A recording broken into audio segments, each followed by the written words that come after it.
Pois era moi enérgica, traballaba todo o que podía máis. Traballaba na construción, en revestimento de fachadas, estuve nas islas traballando, en Tenerife, en Mallorca, non paraba quieto. Cheguei a ser capataz, con 20 e poucos anos, era capataz de 35 personas. Hostelería polas noites, facendo extras, de todo, de todo. Disjockey, o meu era traballar. Atípico, non? A xuventude ás veces é un poquinho máis... Donde eu me criei, no pueblo donde me criei, pois a xente é traballadora polo normal. Nosotros aprendemos desde pequenos, se non queres estudiar, a traballar. De feito, eu, para empezar a traballar, meus pais non querían que empezara a traballar. Empecé a traballar con 15 anos, tiveron que firmar eles a autorización, pero non quería seguir estudiando. Eso de vivir á conta de meus pais non estaba cómodo. E xa daquela facía algún extra os fines de semana, sabía o que eran os cartos, hai que traballar. O sea que podías definir a tua vida de antes como moi activa. Sí, sí, sí, sí. Moi activa, de traballo e máis que traballo. Traballo é traballo. Para min era traballar. Solo. Sí, prácticamente. Bueno, familia tamén, pero sobre todo traballo. Pero eras un parandeiro, non? Tal, por aí de salir... Sí, sí, o que pasa é que o meu concepto de salir naquela época era traballar, e cando salía de traballar, salía. Porque como casi sempre traballaba os fines de semana na hostelería, pois era, despois de traballar, que pasaba moi ben traballando, despois iba a tomar unhas copas cos compañeros por ali. Pois aquel día, pois eu acórdome un día, bueno, xa levábamos, eran as festas nun pueblo que chaman Meira, que son 5 días de festa. Entonces contratáronme para fazer unhas extras nun pub, poñendo música, e levábamos 4 días traballando. Claro, como coincidía por semana, xa era sábado, foi a noite do viernes ao sábado, eses 3 días tuve que traballar igual polo día, o sea que non puiden dormir. Aquel día estaba cansado, pero bueno, ao ser as festas, xuntaste con outros camareros, que non é o habitual, sempre se pasa moi ben. Traballamos, pois, moitísimo, hasta as 8 da mañá, incluso tuve que axudar na barra, porque había moita xente, entonces pasanse as horas voando.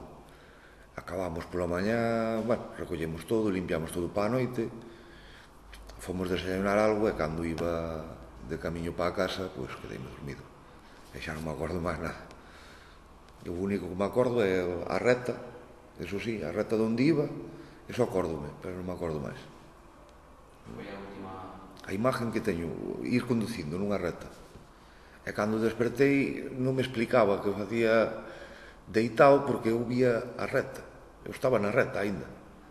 E quedoume algo que aínda hoxe, se chego tarde á casa e chego cansado, eu digo ya a miña rapaza, pellízcame, para asegurarme que é verdad que estou na cama xa.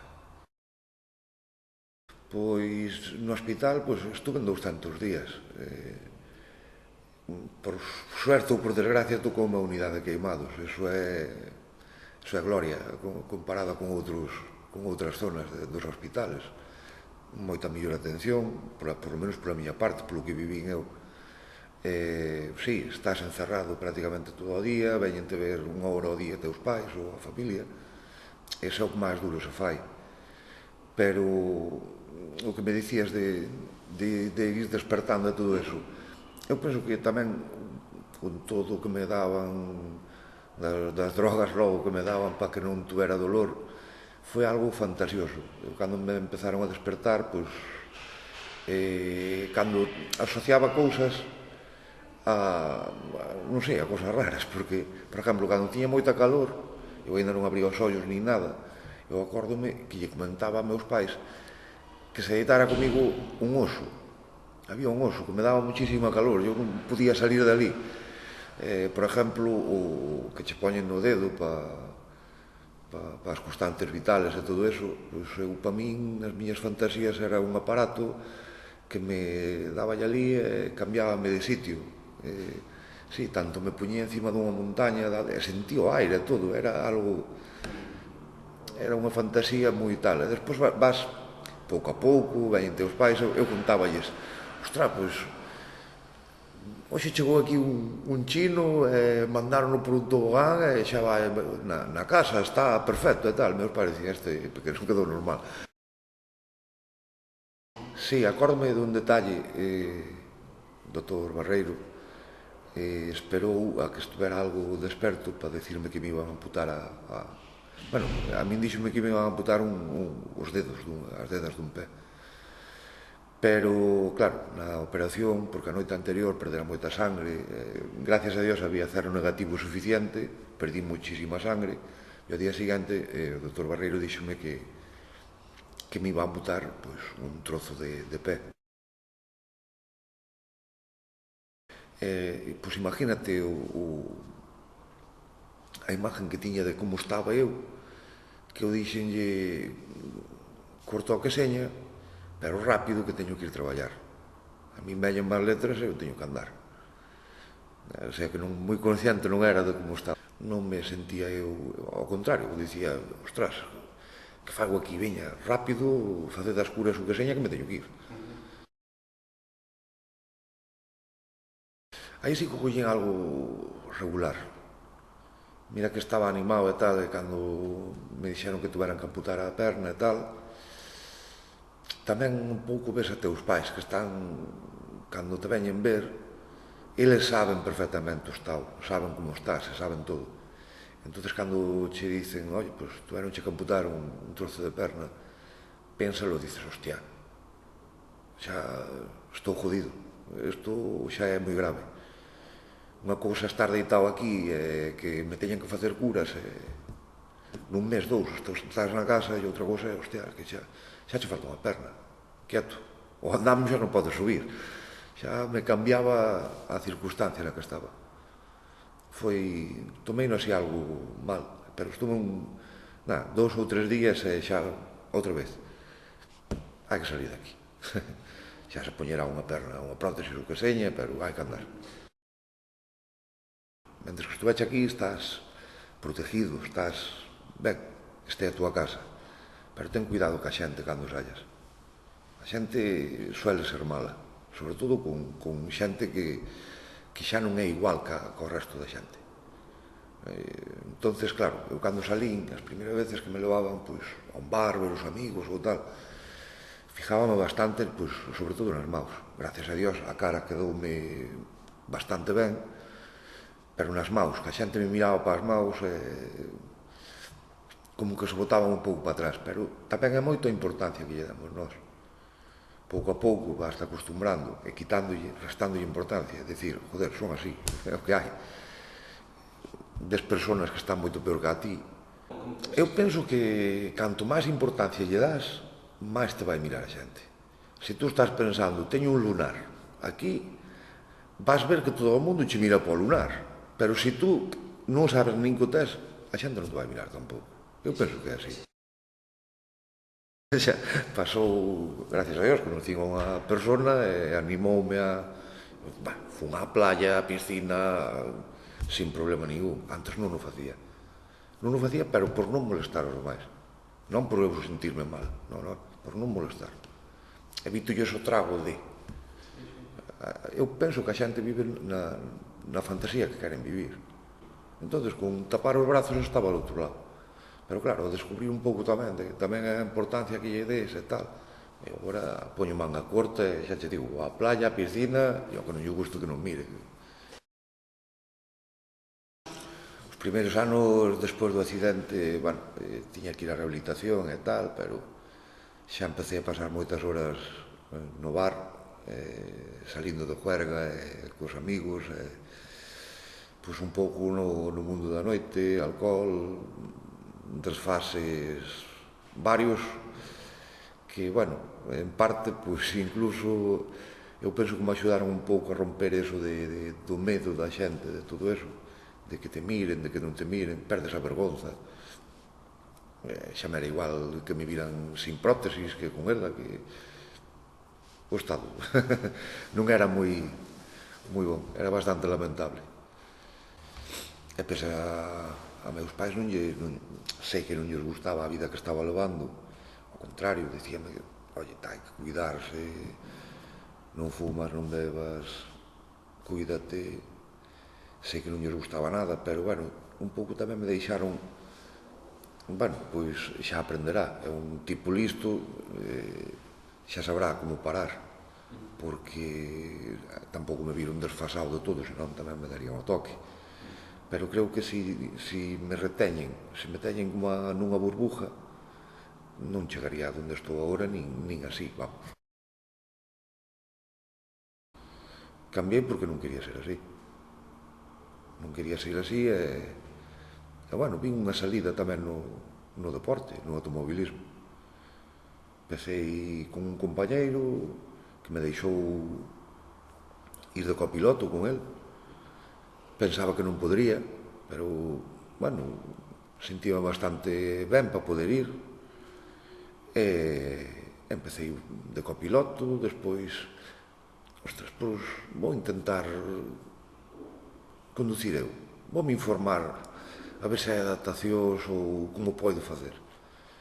Entonces informámonos, vimos o caso de outra persona que tamén é unha persona discapacitada, que ten o coche adaptado, falou con nosotros, informounos.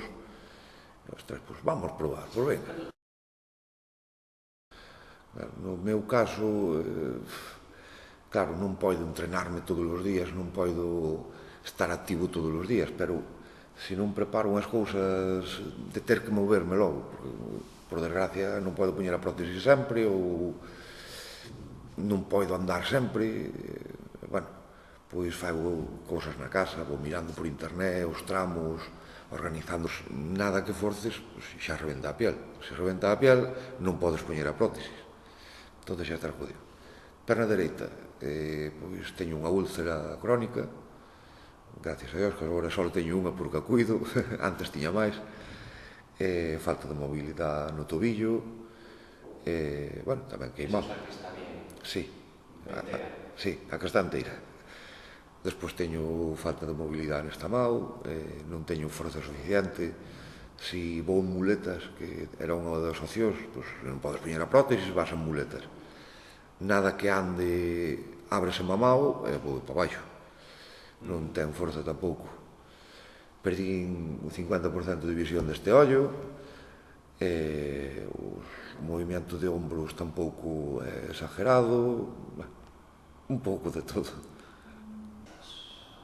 Daquela, cando empecé, pois parte dicíame que estaba tolo. Para que? Para que vas para aí sufrir, para que vas correr, para que necesidade terás, o de sempre. E outra parte dicíame, pues, venga, tal, que tú podes, e sigue para diante, que todo é posible, que fai o que queiras para sentirte ben. No, pero, sobre todo, a parte que me dicía, penso que foi o que máis ánimos me deu, a que me dicía que non podía. Sí, o importante é ir facendo o que poidas.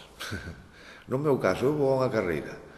Se non podo quedar primeiro, quedei terceiro, bueno, pois, quedei terceiro, pero estuve aí. Hombre, xa estaba aquilo deshecho. Pero daquela tiña menos sentido que, o sea, sentido no muñón. Casi non tiña dolor. Hoxe xa teño máis dolor, xa debero ir regenerado. Un orgasmo total, Pero, xa che digo, poñome a andar, como vai a despistado, nin me acordo de que me dói. Ao mellor vou coxeando, que non dou andado, pero non sei, non noto o dolor logo. Sí, hai que desconectar.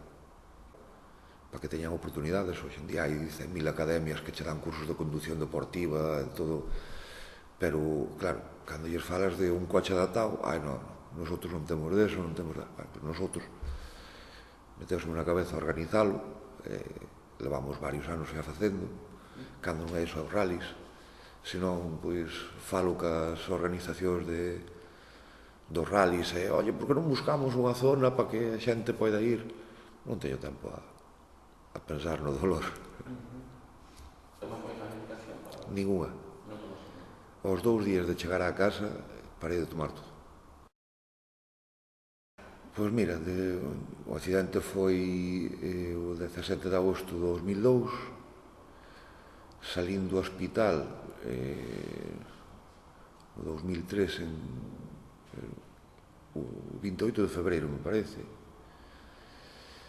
E despois, cando foi a miña primeira carreira, xa foi no 2005. Púxeme como meta participar nunha prova do Campeonato do Mundo de Rallys. Non o vexo unha loucura. O único que lle teño medo é polo aguante físico. Aguantar, son moitos días, é bastante duro. O presupuesto que me fai falta para facelo non é exagerado, ao ser unha prueba na máis, pero gustaríame facelo, e xa retirarme, pero retirarme de correr. A nosa idea, a miña, vamos, é de seguir apoiando a xente con problemas ou que tuvo accidentes, ou por lo menos daría a oportunidade de que poida conducir un coche de competición, e se lle gusta, pois animalo e axudarlle no que poida para que siga adiante. Eu non sei, eu ás veces penso que eu non, vendo outras persoas, digo, joder, que raro son eu, non? Conocí moita xente e, Dios, todos son problemas, todos son historias. Eu procuro non ter problemas, eu intento estar ben. Non sei, eu intento vivir e ser feliz. Non sei, non sei, eu fixo-no así.